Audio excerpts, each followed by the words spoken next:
మేడ్చల్ జిల్లా బోడుప్పల్ పీర్జాదిగూడ మున్సిపల్ కార్పొరేషన్లో పర్యటించారు హైడ్రా కమిషనర్ రంగనాథ్. మేడిపల్లిలో కూల్చేసిన అక్రమ కట్టడాలను పరిశీలించారు. పర్వతాపూర్లోని ముస్లిం, క్రిస్టియన్ శ్మశాన వాటికల కబ్జాలను ఆయన విజిట్ చేశారు. మరో 3-4 రోజుల్లో కబ్జా గురైన ముస్లిం, క్రిస్టియన్ శ్మశాన వాటికలోని అక్రమ నిర్మాణాలను తొలగిస్తామని హామీ ఇచ్చారు రంగనాథ్.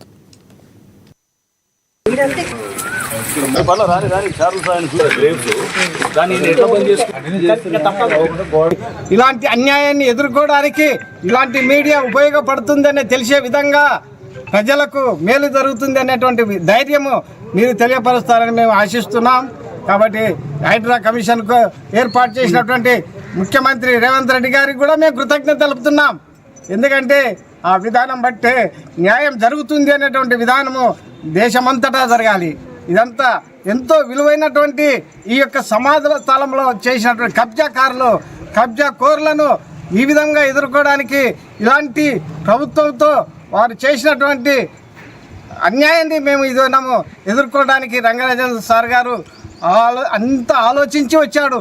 మేము 4 నెలలు అయిపోయింది మేము సార్తో 5 నెలలు, దాదాపు 5 నెలలు అంటే పోయిన నవంబర్ నుంచి మేము పోరాడుతున్న విధానాన్ని సార్ గమనించి ఈ దినం ఫిజికల్గా వచ్చి ఆయన యొక్క అమూల్యమైనటువంటి నోటి మాటతో 2 రోజుల్లో మీ పని అవుతుందని చెప్పడం జరిగింది. కాబట్టి మా యొక్క సహోదరులు పోరాడిన ప్రతి బిడ్డ అనేక మంది దేవుని అంటే చనిపోయారు.